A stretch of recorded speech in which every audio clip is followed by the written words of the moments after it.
La verdad que es un placer estar aquí este día de sábados con todos vosotros. Ya último sábado de julio, ¿no? Y pendientes muchos de que empezaréis las vacaciones ahora. Primero de todo, quería dar la bienvenida pues, a las visitas que haya. No sé si podéis levantar las manos, las visitas que estéis por aquí. He visto antes, mira, aquí hay personas, bienvenidos a todos. También ha venido, bueno, Rocío de Mallorca, Génesis, que la hemos conocido arriba, así que nada, sentiros como en casa y bueno, espero que podamos disfrutar de este día y de esta bendición. Para comenzar el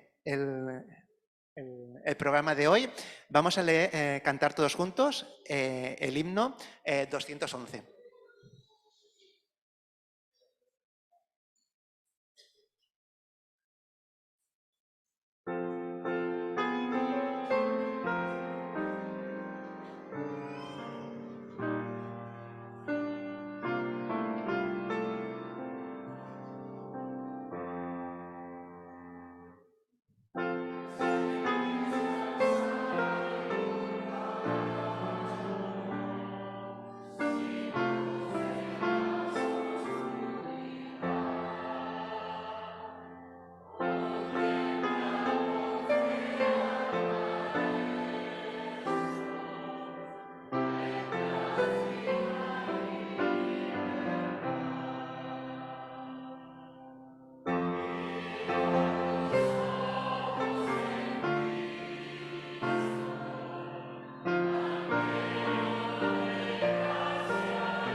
¿Vale? Tal como estamos, vamos a hacer una oración.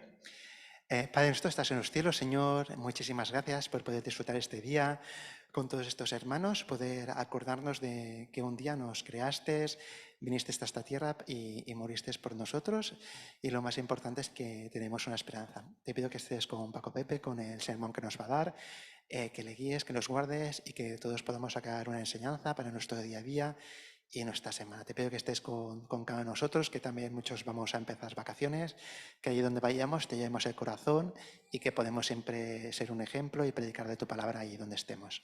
En nombre de Jesús, amén.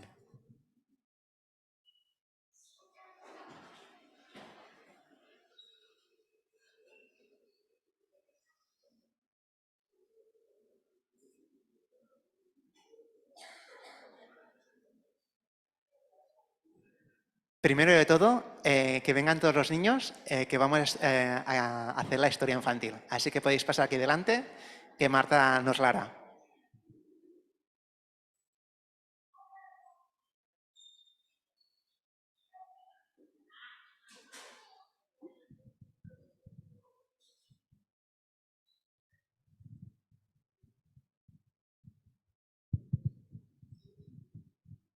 Hola, buenos días.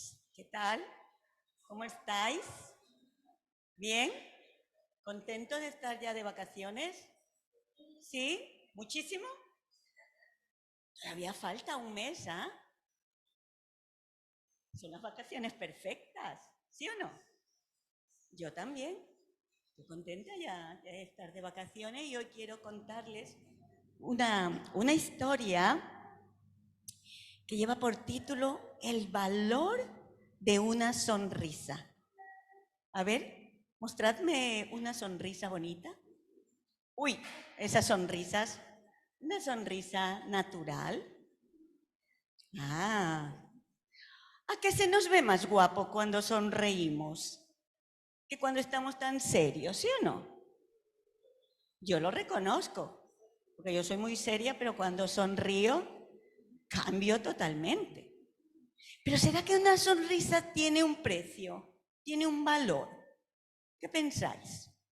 ¿Costará una sonrisa 1 euro? ¿100 euros? ¿1000 euros? 100.000 euros, 1.000.000 de euros. ¿Qué pensáis? Sería fantástico, pero os voy a contar la historia de Ana, una niña a la cual recibió por una sonrisa una cantidad de dinero.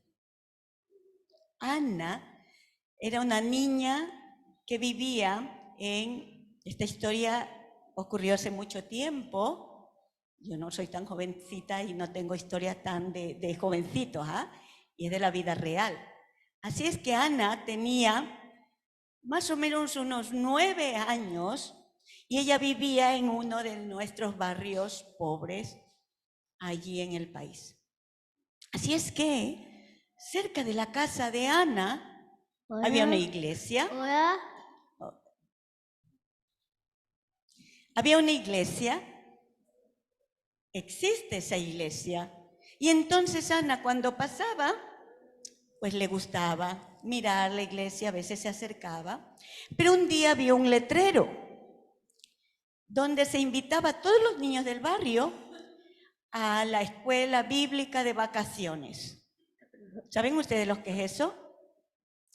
Es una escuela que se ofrece para los niños del barrio, al menos en mi país, se ofrece en el tiempo de vacaciones para que los papitos tengan un lugar donde poder tener seguridad de que sus hijos estarán protegidos, que tendrán una educación especial en las historias bíblicas.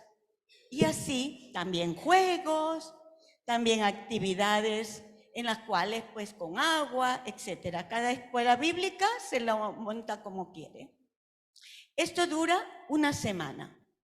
Aquí la hemos tenido. Yo recuerdo que aquí la hemos hecho muchas veces. ¿Vale? Así es que, pues Ana se puso contenta. Una escuela bíblica vacacional. Estaría una semana viendo a sus amiguitos del barrio. Y entonces pidió permiso a sus padres y los padres contentos también le permitieron ir. Así que Ana no faltó ni un día de esa semana. Pero ¿sabéis una cosa? Que esta escuela bíblica iba a ser un programa especial para los padres al final de esa semana. Y además había invitado o venían personas muy importantes que eran las que económicamente ayudaban a mantener la iglesia y esa escuela bíblica vacacional. Porque allí hay que poner dinero para los libros que van a pintar los niños, las actividades, los disfraces, etc. Así es que Ana estaba contenta. Ana era una chica sencilla, como ustedes, pero con una sonrisa preciosa, no solo por los dientes lindos que tenía, sino porque su sonrisa valía mucho. Así es que el último día Ana tenía un papel importante allí en la escuela bíblica vacacional y ella se había preparado para ello. Delante estaban las personalidades. ¿Quiénes dije que eran? Aquellas personas que ayudaban a que estas escuelas bíblicas vacacionales se dieran a cabo en estos barrios o en estos lugares. Y allí estaba uno de esos personajes que era el que ayudaba, vuelvo y repito, con la economía de esa escuela bíblica. Así es que Ana salió allí muy contenta, muy alegre, muy feliz como ella era. Y entonces de pronto, en su salida, cuando ella miró al público, miró directamente a esta persona sin conocerla y le ofreció la mejor de su sonrisa. Este hombre, sin conocer la niña, guardó esa sonrisa en su corazón. Después de 20 años de haber recibido esa linda sonrisa de Ana, este hombre se puso enfermo de tal manera que murió.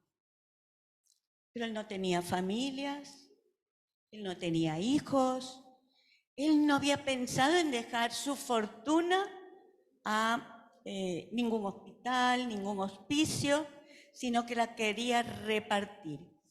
Como decía su testamento, las personas que le habían brindado felicidad, aunque sea por un minuto.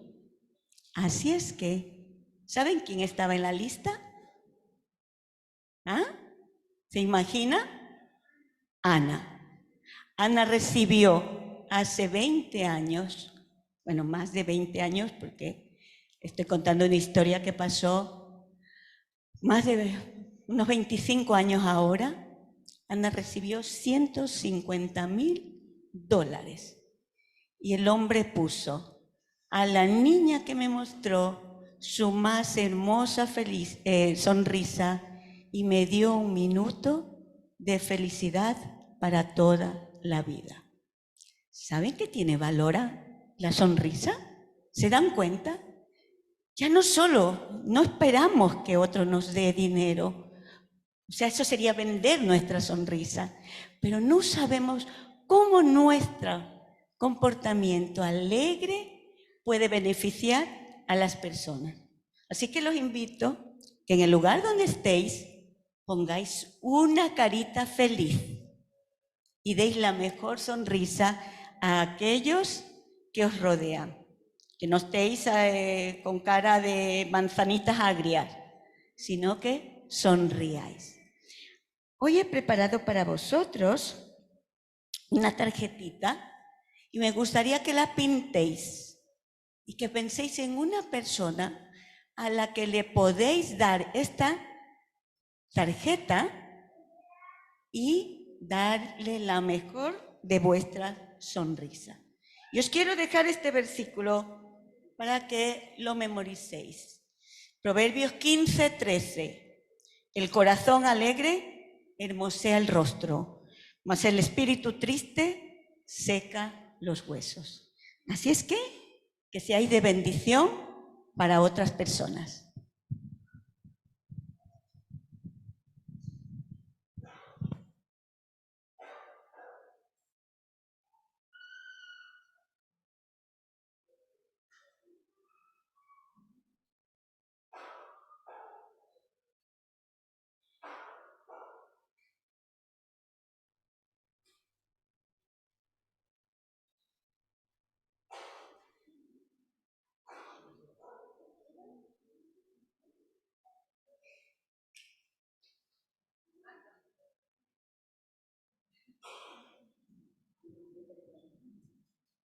Para continuar con el programa, os invito a abrir sus Biblias, el libro de Juan, el capítulo 1 y los versos 19 al 23.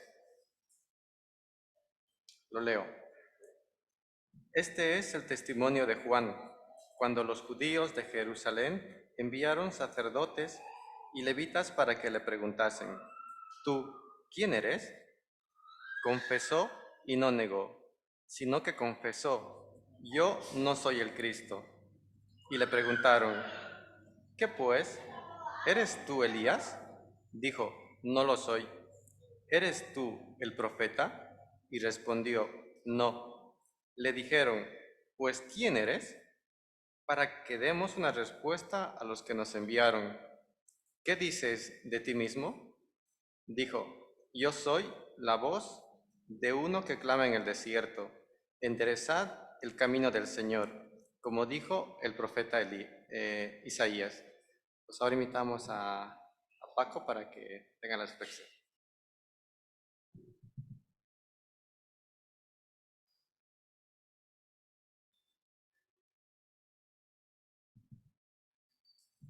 Feliz sábado, hermanos.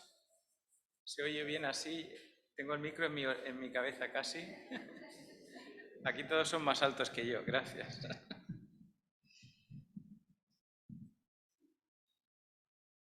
Qué gusto verles de nuevo y poder tener el privilegio de dirigir la palabra de parte de Dios. Siempre es una responsabilidad, pero escoger un personaje como el de Juan para compartir su experiencia, sus vivencias y tomar aprendizajes de cada una de esos momentos de este gran hombre.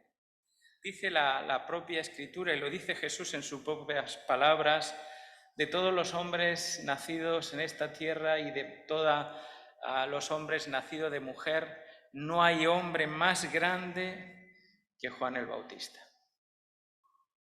Esto de Bautista se lo aponemos nosotros por la obra que hacía. Era el apodo, Juan el Bautista, pero Juan tenía un origen mucho más digno o más noble, al parecer de los ojos humanos. Juan era descendiente de Leví, en su caso descendiente de Zacarías y de Elizabeth, su madre, y de las hijas de Aarón, así que su linaje era mucho más digno expresar este linaje que reconocerle por el Bautista. Pero a Juan no le importaba el apodo que le habían puesto, porque venía al dedo, como anillo al dedo, al propósito por el cual había aparecido en esta tierra. Y la pregunta que me hago es que si fue el más grande de todos los hombres de la tierra, incluidos entre esos hombres los profetas de la tierra, me pregunto ¿qué milagros hizo Juan? ¿O qué escrito nos dejó Juan? ¿Qué libro nos dejó Juan? Tenemos, por ejemplo, a Josué, que dice una palabra y el sol y la luna se detienen. Esto es impresionante. Tenemos a Moisés que divide el mar Rojo. Elías o Eliseo resucitan muertos. Pero, ¿qué milagro hizo Juan para ser considerado el mayor de los profetas? ¿O qué profecía trajo Juan que fuese más grande que la de todos esos profetas que le precedieron? Elías fue arrebatado en un carro de fuego sin ver la muerte, y en el contexto judío Elías era una de las figuras más prominentes, era el profeta por excelencia, que había concluido aquella última profecía del libro de Malaquías. Vendrá Elías y preparará el camino para que él restaurará todas las cosas. La grandeza de Juan, sabéis, viene del hecho de que Juan se convierte en la voz de Dios después de un silencio de 400 años. Entre el Antiguo Testamento y el Nuevo Testamento no tenemos registros de que Dios se comunicase o enviase alguna revelación a sus siervos los profetas. Y haciendo honor a su propia palabra en el libro de Amós 3:7, que Dios no hará nada sin que lo revele a sus siervos los profetas, desde el profeta Malaquías hasta el momento en que aparece Juan el Bautista, Dios ha permanecido en silencio. Eso no quiere decir que Dios no estuviese comunicando nada, porque su palabra estaba y su palabra era su voluntad. Pero Dios no había levantado nadie que trajese una nueva orden para el pueblo de Dios. Así que la grandeza de Juan reside en que Juan se convierte en la voz que rompe el silencio después de 400 años. Ahora imagínate que, aquí tengo a mi amigo Ever, él estuvo unos cuantos meses en coma después del COVID. Imagínate que despiertas 50 años de un coma. ¿Cuáles serían tus primeras palabras? ¿Qué saldría de tu boca? O imagínate que pasas mucho tiempo sin ver a un amigo, a un familiar y por fin se da la oportunidad que puedas viajar, que te puedas encontrar. ¿Qué es lo primero que sale de tu boca? Me imagino que escogerías muy bien las palabras para decir. ¿Qué es la primera palabra que dice un niño cuando abre su boca? ¿No? Mamá, ojalá fuese papá, pero siempre, casi siempre es mamá, ¿no? Pero nuestra primera palabra siempre va asociada a aquel que llena toda nuestra vida. Ahora, ¿cuál debería ser el mensaje o la voz de Dios después de 400 años de silencio para su pueblo? ¿Cómo debería haberse anunciado el Señor y qué debería haber dicho? Hoy, ¿cuántos he echado de menos? Os he necesitado tanto, pero el mensaje de Juan fue totalmente diferente. Juan rompe ese silencio entre el Antiguo y el Nuevo Testamento y al convertirse en esa voz que clama en el desierto, su milagro más grande fue el de resucitar a una nación muerta en el desierto del silencio. Cuando pides dirección a Dios, cuando buscas respuesta y solo hay silencio. No solamente resucitó a una nación muerta en el desierto del silencio, sino que además despertó a una generación que estaba dormida a la realidad de Dios. El último mensaje del profeta Malaquías 4 y 5, anunciaba esto: he aquí yo os envío al profeta Elías antes de que venga el día grande y terrible del Señor. Este era el pensamiento sobre el cual giraba toda la vida de los judíos. En el día de que el Señor hiciese justicia y juicio a las otras naciones y restaurase el reino de Israel sobre esta tierra. Pero no vendría sin que antes apareciese Elías. Ellos sabían que Elías había sido tomado de la tierra, que no había muerto, y en su consenso moral y espiritual se desarrolló la idea de que Elías iba a venir de manera física, puesto que no había muerto, para volver a comer y a beber con el pueblo y prepararlo para el día del gran juicio. Así que en este contexto aparece Juan el Bautista, que no se parece mucho a la idea prefigurada que ellos tenían del tiempo final de todas las cosas. Sabéis, a nosotros nos puede pasar algo totalmente parecido. Aún habituados y acostumbrados a leer las Escrituras, podemos hacernos un plano cronológico del fin y en nuestra percepción perder la realidad que Dios nos quiere mostrar. El versículo 6 de Malaquías 4 dice: Él hará volver el corazón de los padres hacia los hijos y el corazón de los hijos a los padres, no sea que yo venga y hiera la tierra con maldición. Este texto era interpretado por el mundo rabínico de su momento en el contexto de que Dios haría volver a esos judíos que habían dejado de ser practicantes y de ser fieles y que por lo tanto habían sido destituidos, pero que un día, gracias al trabajo de Elías, volverían a ser reconocidos por los padres de la nación y, en vez de ser repudiados, ser reconocidos como verdaderos israelitas e hijos de Abraham. Parece que el mensaje de Juan es totalmente distinto a lo que ellos esperan. Un mensaje que promueve, según el profeta Malaquías, una reconciliación, una reconversión y una regresión de todos aquellos judíos que habían partido en diáspora o en exilio. Aparece Juan el Bautista y dice Mateo 3, 1 y 2. En aquellos días vino Juan el Bautista predicando en el desierto de Judea y diciendo, ¿cuál fue su mensaje? Arrepentíos porque el reino de Dios se ha acercado. Y esto rompía todo el esquema que tenía el pensamiento judío de ese momento.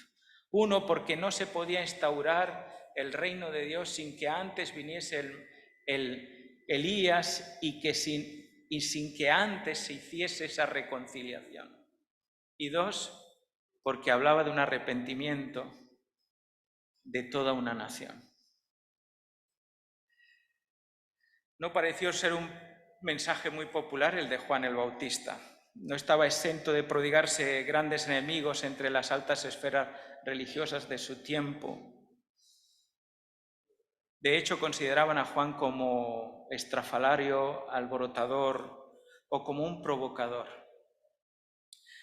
Vestía incluso de manera inusual, portaba marcas de nazareno, pero un tanto descuidadas, y asombraba por esa apariencia y por ese mensaje. No era de estos hombres que pasan desapercibidos. Dios escogió un hombre con una vocación y una predisposición desde el nacimiento, desde el vientre de su mamá. Y el mensaje que él predicaba no venía de ninguna escuela rabínica, dice Elena White, hablando de Juan, que había sido fácil para él ingresar en alguna de las escuelas rabínicas de su tiempo, pero Dios prefirió llevarlo a una escuela mucho más superior, que fue al desierto. Así que su interpretación de las Escrituras y de los profetas del Antiguo Testamento no venía de ninguna escuela rabínica, no venía de ninguna interpretación particular. Algunos llegaron a pensar que Juan, por su forma de vestir, podría ser de alguna de las sextas ascetas que habían en el Qumran, pero Juan no era de estos. Juan traía un mensaje, el mensaje simplemente era: tú eres una voz y has de reclamar y clamar y proclamar arrepentimiento para tu pueblo. Las personas sinceras, las almas sinceras que esperaban la venida y el día que vendría aquel que iba a restaurar todas las cosas, se llenaron de ilusión con este mensaje. Y la esperanza llegó a Israel de un lugar donde nadie lo esperaba. Hay muchas veces en nuestra vida que la ayuda, el socorro, viene de donde menos te lo esperas. Qué bueno puede salir del desierto. Si el desierto es un lugar inhóspito, donde no hay vida, donde no se construye nada, donde estás deseando salir del desierto. Pero el desierto también se convierte en una escuela maravillosa para los hombres y las mujeres de Dios. Muchos de los grandes hombres que refiere la Escritura pasaron tiempo en el desierto.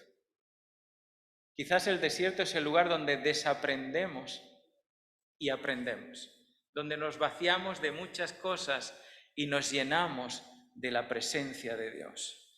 En el desierto Juan aprendió a depender de aquel que tiene poder para sustentar la vida, porque ni el agua era fácil de encontrar. Sabes que tú puedes resistir 3 días sin comer, 3 días sin beber, pero más de 3 días sin beber empieza una deshidratación y descompone todo el funcionamiento neurológico de nuestro cuerpo. Aprendió a depender de aquel que es fuente de vida. Y solamente cuando somos llevados a lugares donde no hay más opción que dejarse en las manos de Dios, es donde aprendemos a desarrollar fe. Juan aprendió a esconderse en Dios y a generar su identidad en Él. Podía perfectamente pensar y acordarse qué bien estaría yo ahora ministrando en el templo como mi padre Zacarías hizo. Qué posición social, qué rango social tenía ser un sacerdote y como sacerdote poder entrar hasta la presencia misma del Señor. Pero él aprendió a generar su identidad en Dios, aún en medio del desierto, aunque no veía nada, aunque no tenía gente que lo observaba, aunque no tenía una iglesia a la cual él acudir. Pero aprendió también que la humildad y la sencillez son cualidades necesarias para preparar el camino del Señor en medio del desierto. Porque el desierto, si te enseña algo, es que solamente eres polvo. En latín la palabra humilde viene de la palabra humus, que es tierra. Somos eso, tierra. No somos nada más que eso, polvo y aire. Pero en las manos de Dios somos todo. Aprendió a ser humilde y a ser sencillo, y esto le ayudaría a llevar el mensaje con tanto poder que daría después. Aprendió en el desierto que nada está muerto definitivamente, que Dios puede devolver la vida incluso a un valle de huesos secos, que Dios puede hacer reverdecer una espiritualidad seca, árida, que Dios puede hacer florecer un matrimonio que está árido como Él solo, que Dios puede una vida casi apagada devolverle la vida. Aprendió de los contrastes del desierto, de las temperaturas extremas de la noche y del día, a ser equilibrado. Que los extremos lo único que hacen es hacer fractura. Por eso en el desierto no hay casi rocas, se dilatan y se contraen hasta el punto que se descomponen y solo hay arena. Aprendió a equilibrar su vida en Cristo y no en los extremos. Aprendió que para ser investido del espíritu y del poder de Elías, como así le había dicho el ángel a su padre Zacarías, debía hacer grande a Dios y él hacerse pequeño. Y creo que son buenas lecciones para tu vida y para la mía. Porque hablando de esto, el ángel se le aparece a Zacarías, dice Lucas 3, y le decía a Juan, llevado a toda la región contigua del Jordán, y el río Jordán, para los que habéis estado alguna vez en aquellas tierras, no es un río muy grande. Más bien parece un desagüe casi, el mar de Galilea, pero había lugares donde se podía bautizar y quizás el ministerio de Juan estaba más cerca del Mar Muerto que de Jerusalén. Pero en este lugar Juan se levantó como el profeta que se declaraba como la voz que clama en el desierto. Preparad el camino y enderezad las sendas. Y las multitudes que venían a él le preguntaban qué tenían que hacer para el arrepentimiento. Porque este concepto aún en sus vidas, o para los judíos, era un pensamiento conocido. Yo cometía un error, llevaba el animalito al templo, era transferida la culpa, y yo confesaba mi pecado y entonces era perdonado. Pero Juan no solamente reclama el arrepentimiento, sino que pide también el bautismo. Y esto sí que era algo que desajustó completamente a los judíos de su tiempo. Cuando le preguntaban ¿Quién eres tú? Juan simplemente podría haber expuesto su genealogía, como solían hacer los judíos en su tiempo, hijo de tal, hijo de tal, hijo de Abraham, de Isaac y de Jacob. Era muy natural elevar tu genealogía hasta tercera y cuarta generación, pero Juan, en vez de exponer toda su genealogía, simplemente dice que es una voz. No tiene más pretensiones que ser un transmisor veraz de lo que Dios le comunica. El énfasis que Juan hacía en el hecho de bautizarse provocó una incomodidad en las altas esferas religiosas bastante complicada, hasta el punto que envían, como el texto que leyó nuestro hermano Rolando, una comitiva para dilucidar qué era lo que estaba haciendo Juan y qué era eso del bautismo. La necesidad de arrepentimiento que Juan proclamaba les era incómoda porque suponía o igualaba tanto a los de las clases más altas como las clases más bajas en una necesidad delante de Dios. No el hecho de que tú fueses saduceo o fariseo te dignificaba más delante de Dios, como aquella parábola que Jesús cuenta: gracias, Señor, que no soy como estos publicanos.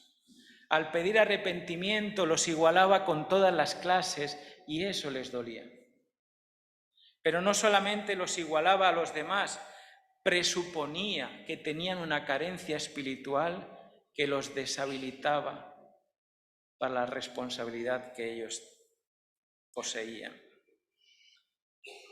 Y aunque ellos estaban acostumbrados a los ritos de lavamiento, porque sabéis que ellos se lavaban muchas veces por la cuestión de impurezas, una de las veces que Jesús camina y sus discípulos comen trigo, era sábado y cogen trigo y lo acusan de coger trigo, de trabajar en sábado, y como no consiguen hacer eso, deciden decirle: oye, pero es que además comen sin lavarse las manos, como tenemos por costumbre, ¿no?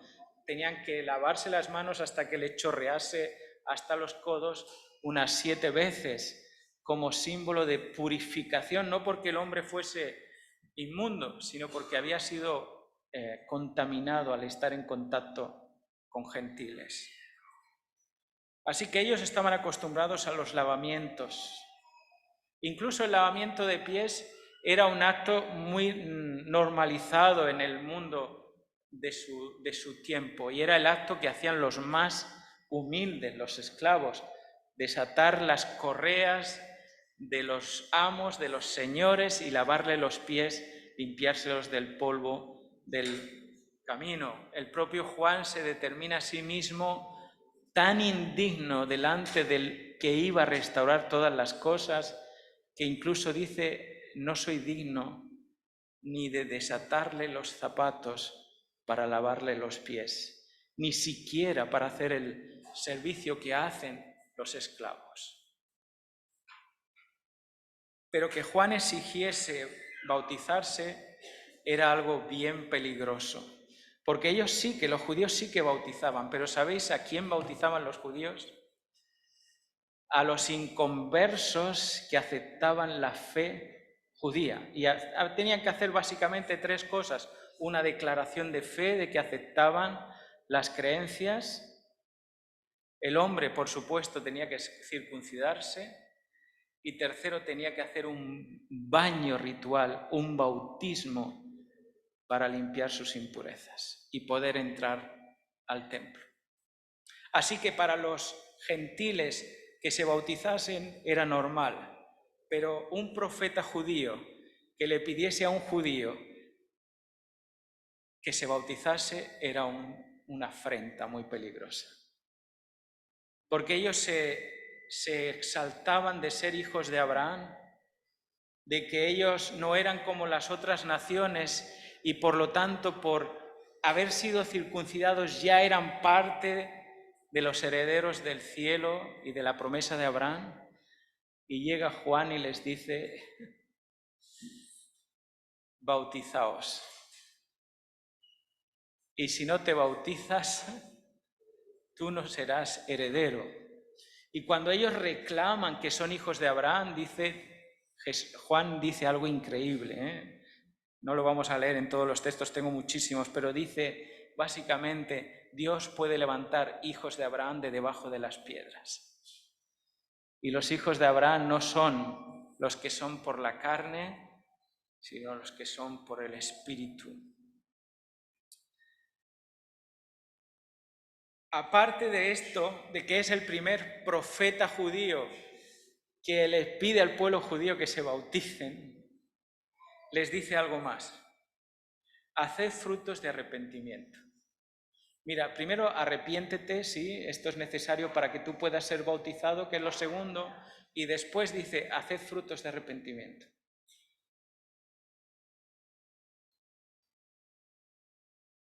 ¿Cómo hacer frutos de arrepentimiento? ¿Cuáles son los frutos del arrepentimiento?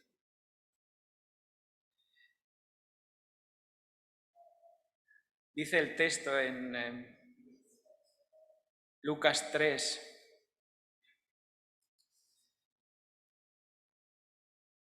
versículo 8 en adelante, dice, haced pues frutos dignos de arrepentimiento y no comencéis a decir dentro de vosotros mismos, tenemos a Abraham como padre, porque os digo que Dios puede levantar hijos de Abraham aún debajo de las piedras.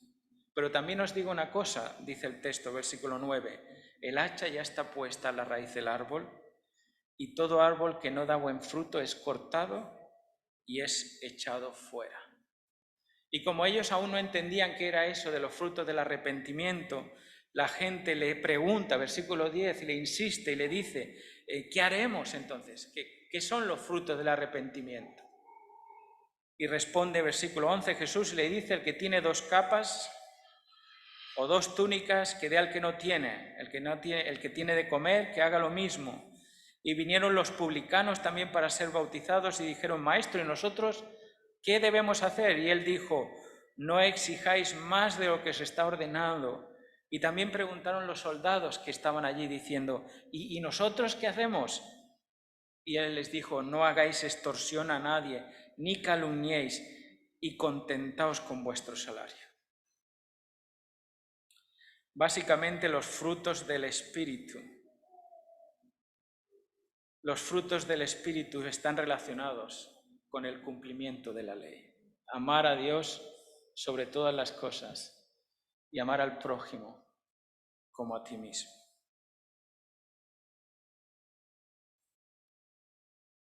Haced frutos del arrepentimiento, porque sin arrepentimiento nos convertimos en soberbios.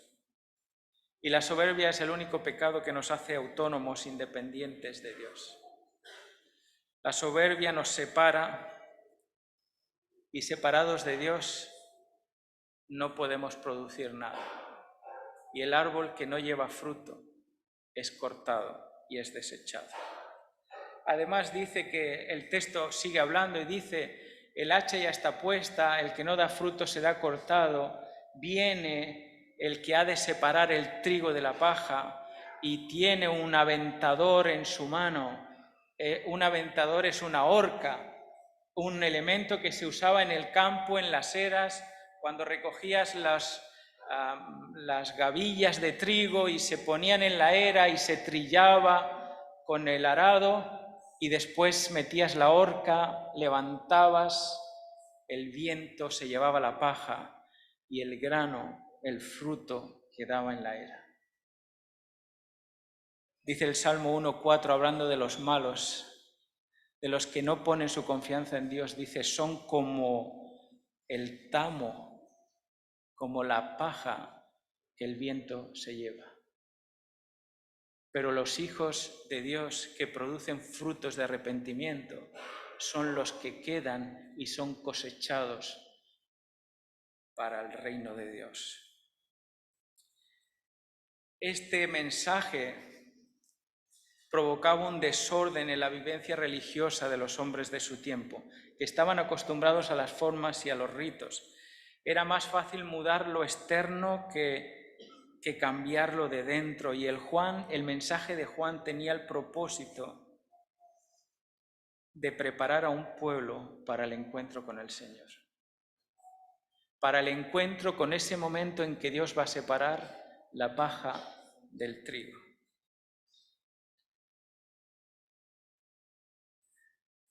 Termina el versículo 18 del texto de Lucas 3.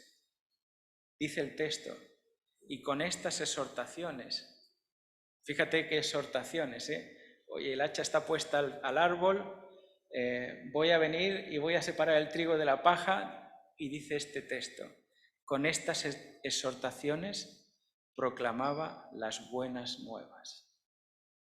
Y me parece espectacular. ¿Cómo puede ser una buena nueva que si no me arrepiento me voy a quedar, que si doy frutos me voy a salvar? Pero este era el mensaje que Juan traía de boca de Dios para un pueblo que había estado dormido, que había estado en el desierto del silencio por 400 años. La misión de Juan, como así le dijo el ángel Gabriel a su padre, será hacer volver a muchos para que se conviertan al Señor. Y la conversión es algo mucho más profundo que simplemente tener un conocimiento de Dios. Mucha gente puede tener el conocimiento de Dios o el conocimiento incluso de la Escritura, pero no sé si tiene la convicción y la conversión necesaria para seguir al Cordero por donde quiera que el Cordero se mueve. Hará que muchos se conviertan al Señor, hará traer los corazones de los padres a los hijos y hará que los rebeldes se muevan hacia la prudencia de los justos. Haciendo esto, le decía el ángel, es que tu Hijo preparará un pueblo dispuesto. Y Él estará acompañado, investido, dice el ángel Gabriel, por el Espíritu y el poder de Elías. Y me pregunto, ¿cuál es el espíritu de Elías y cuál es el poder de Elías? Cuando pienso en ese personaje tan poderoso de las Escrituras, Elías es un hombre que es llamado a traer decisión a un pueblo rodeado de idolatría. Y a pesar de que nosotros no tengamos muchos ídolos, quizás en nuestras iglesias también tenemos ídolos que son de carne o que son de metal o que son de papel, que absorben toda nuestra energía. Elías llamó a decidir por Dios, a claudicar en favor de Dios o a claudicar en favor de los que se levantan en contra de Dios. Y el mensaje de Elías es claro, es meridiano: o estás con Dios o el que no está conmigo está contra mí. Y esa polarización parece tan terrible, pero cuando la gente ha dejado de escuchar, es un mensaje bien sencillo. ¿A quién vas a obedecer? ¿A Dios o a los hombres? ¿Cuál va a ser tu decisión en el valle de la decisión? ¿A quién vas a creer? El espíritu de Elías era el espíritu que provocaba una decisión. Y el poder de Elías no estaba en un trueno, no estaba en una llama. El poder de Elías estaba en un silbo apacible. Dios levantó un hombre muy sencillo, muy poderoso, que simplemente era como una voz, como un silbo en un desierto. ¿Habéis gritado alguna vez en un lugar desértico donde no hay montañas que hagan eco? Es como gritar en una caja. No oyes, no direccionas, la voz no rebota en ningún lugar. Pero aunque no tengas un retorno, Juan dice: yo soy la voz que clama en el desierto. Y esa voz se extiende y el que la recibe porque cada vez que alguien recibe la palabra de Dios, recibe vida, y el que la recibe será sanado de todas sus dolencias. Ese es el poder de Elías. Pero el gran poder que habilitó a Juan para esto es que Elías entendió que no era la fortaleza, sino lo que Dios había transmitido muchas veces a través de todos sus profetas. Es el Espíritu el que nos da el poder en esta tierra.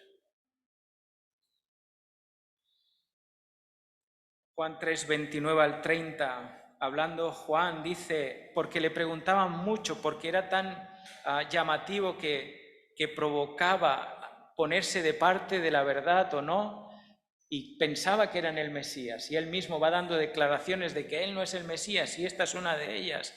Dice, el que tiene la esposa es el esposo, mas el amigo del esposo que está a su lado le oye y se goza de la voz del esposo. Es necesario que él crezca y que yo mengüe.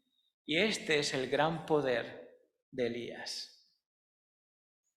Hacernos nosotros pequeños y hacer grande a Dios en nuestras vidas. Dice la Biblia que Juan no era una luz, sino que era una antorcha, porque había alguien que sí que iba a ser la luz verdadera, Juan 1:8. Juan no era la luz, sino que fue dado para que fuese testimonio de la luz. Y aquella luz verdadera, Juan 1:9, que alumbra a todo el mundo, había de venir, y era Jesucristo. El día que Juan se encuentra con Jesús en el Jordán para ser bautizado, él hace la declaración que todos los profetas en el Antiguo Testamento querían haber hecho alguna vez en esta tierra.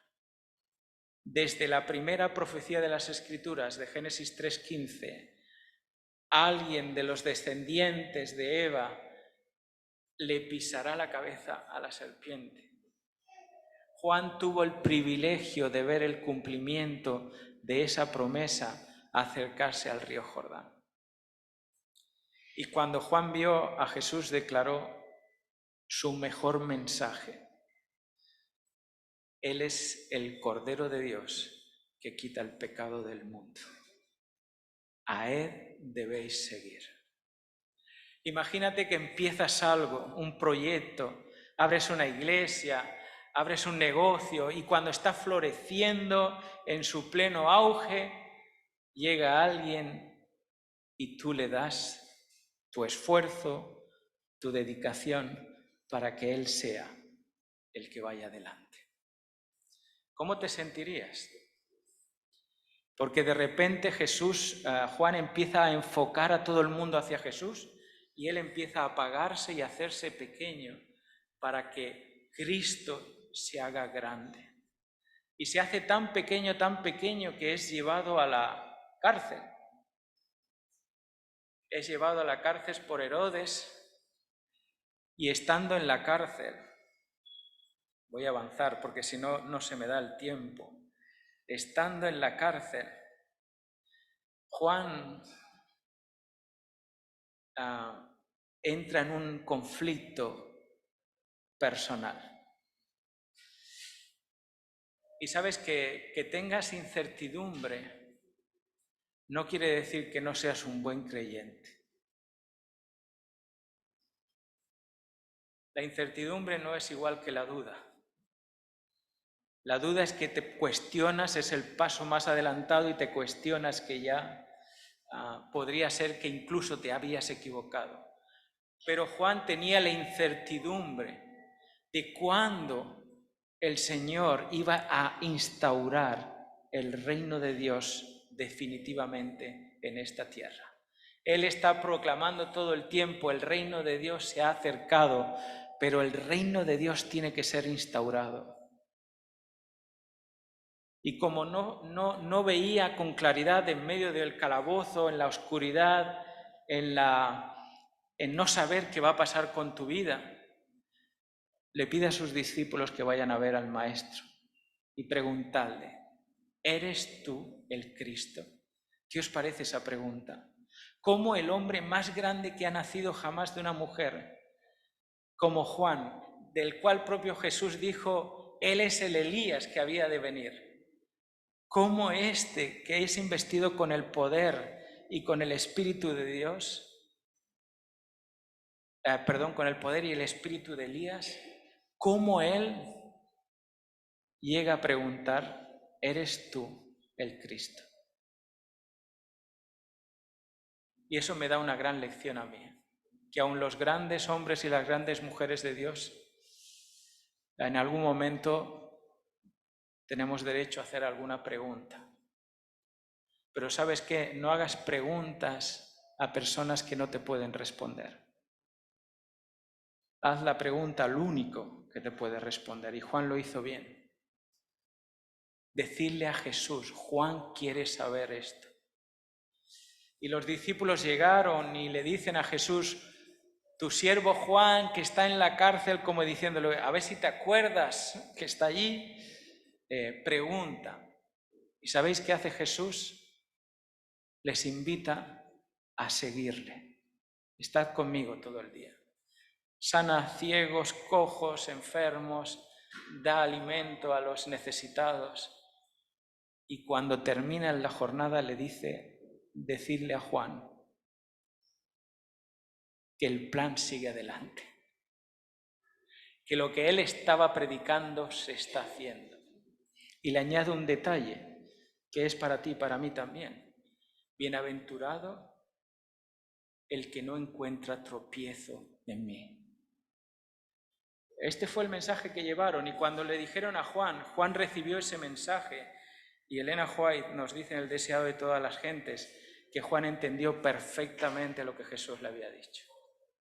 Él entendió que el plan de Dios se estaba cumpliendo porque Isaías profetizaba, anunciaba que el que iba a restaurar todas las cosas vendría a dar vista a los ciegos, sanar a los enfermos, libertad a los esclavos. Y Juan aceptó el morir en paz si ese era el plan de Dios en su vida. Bienaventurado el que no haya tropiezo en mí fue una amonestación sencilla y directa para Juan. ¿Qué es bienaventurado el que no haya tropiezo en mí? Podríamos decir que para ti y para mí también el Señor nos extiende esa palabra. En algún momento de duda o de incertidumbre, donde estés casi aplastado contra la pared y no tengas más solución, cuando veas todas las cosas tan cerradas que no ves la mano de Dios, en ese momento es que el Señor te dirige también esta palabra. Bienaventurado el que no haya tropiezo en mí. Bienaventurado el que comprende que debe confiar en Dios con todo su corazón, aunque ahora todavía no vea la mano de Dios actuando en su vida. Bienaventurado el que sabe que debe mantenerse reverente delante de la presencia de Dios, aunque no entienda los propósitos de Dios para su vida. Bienaventurado el que sigue creyendo, pase lo que pase. Bienaventurado el que permita a Dios ser Dios de su vida.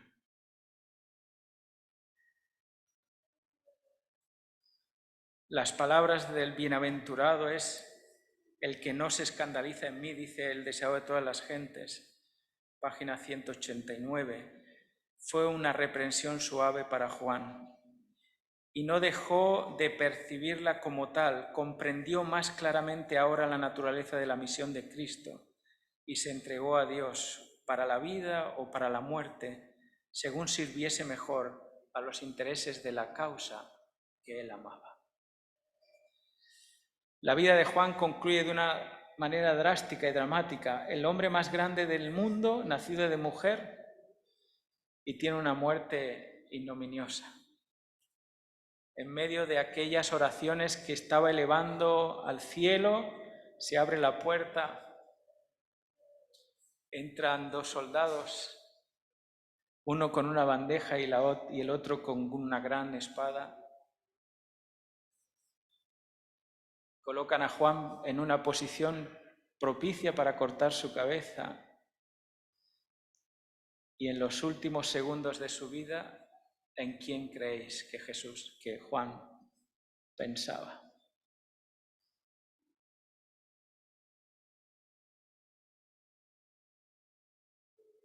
Quizás merecía una muerte más digna, pero Dios le va a ofrecer una vida más digna junto a aquel al que prefiguraba, al que anunciaba, que como heraldo de la fe un día se encontrará con el Rey de Reyes y el Señor de Señores, haciendo honor a la fidelidad y al compromiso que tuvo en la tierra, aún en los tiempos más difíciles. Tú y yo, dice Elena White, somos llamados como el Juan el Bautista a promover a un pueblo el arrepentimiento, la reconversión, la vuelta a Dios, porque Dios viene y tiene su aventador preparado para separar el trigo y la cizaña. El hacha está puesta al tronco y no tenemos tiempo que perder. Tenemos que reconsagrar nuestra vida a Dios, volvernos a Dios, enderezar nuestras vidas, allanar el camino para que Dios entre en todas las áreas de nuestro corazón. Y de esta manera, ved todos la salvación de Dios. No sé cuál personaje es el que te gustaría ver un día en el cielo en primer lugar. Hay tantos que deberíamos aprender muchísimo. Pero si alguien me llama profundamente la atención es Juan. Porque de ser todo, llegó a ser nada. Y siendo nada, será lo máximo en el día del Señor. También hay un desafío para mí y para ti. Aún Juan, siendo el más grande de los hombres en la tierra, dice es el más pequeño en el reino de los cielos. Porque el reino de los cielos no tiene que ver con lo que yo hago, sino con lo que le permito al Señor hacer a través de mí. Que Dios te llene de su espíritu, que te dé el espíritu de Elías y el poder de Elías, para ser esa generación que preparamos a un pueblo para el encuentro con Dios. Que donde quiera que vayáis en estas vacaciones, podáis sentiros escogidos por Dios para ser una voz en el desierto. Que Dios os bendiga.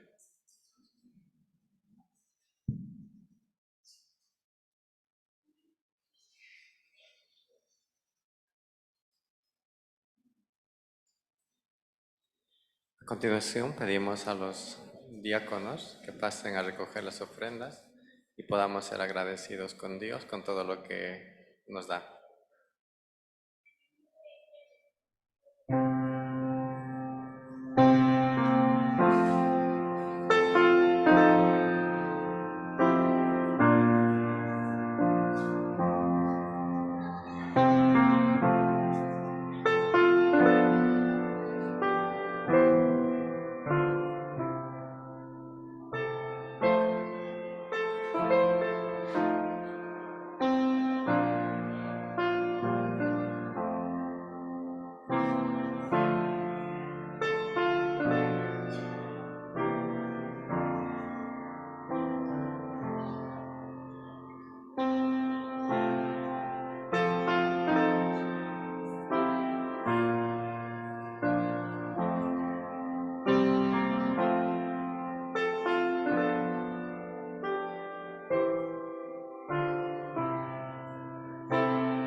Os invitamos a alabar al Señor, entonando las estrofas del himno 261, que lleva por título Salvador, a ti me rindo.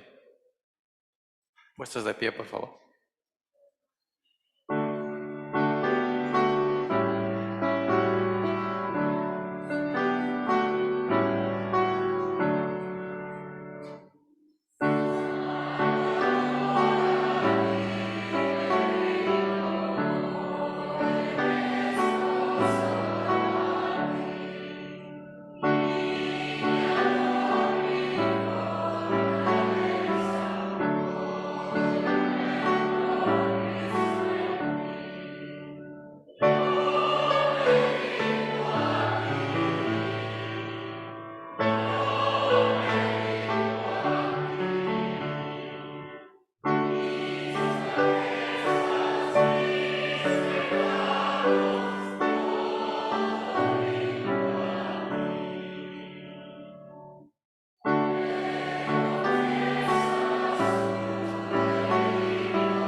Amoroso Padre, Dios nuestro, Señor, gracias. Gracias por tu palabra, Señor, porque siempre viene con mensajes para nuestras vidas. Gracias, Señor, por la experiencia de Juan, por su vivencia, por su fe, por su compromiso. Queremos, Señor, ser una voz también en el desierto de esta tierra, una voz que clama pidiendo que vuelvas pronto, Señor. Bendice cada familia de esta iglesia. Bendice, Señor, nuestras vidas donde quiera que vayamos en estos días. Úsanos como luces, Señor, y derrama tu gloria donde quiera que estemos, Señor. Gracias por este sábado y gracias porque decidiste escogernos un día para ser voceros tuyos también en esta tierra. Pedimos y agradecemos todo, Señor, sabiendo que ya estás respondiendo las oraciones de nuestro corazón y lo hacemos, Señor, confiando y en el nombre de Jesús. Amén, Señor.